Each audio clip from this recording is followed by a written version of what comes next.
Ni tangazo la nafasi za kuandikishwa jeshini. Jeshi la Ulinzi la Wananchi wa Tanzania linatangaza nafasi za kuandikishwa jeshini kwa vijana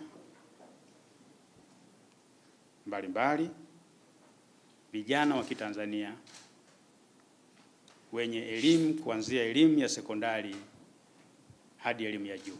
Aidha, uandikishaji wa vijana hao wa Kitanzania wenye taaluma adimu wataandikishwa jeshini.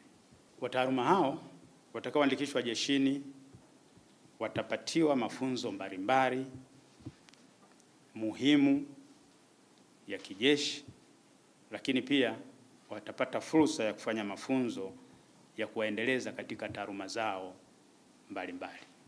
Sifa ya kwanza ni awe raia wa Tanzania.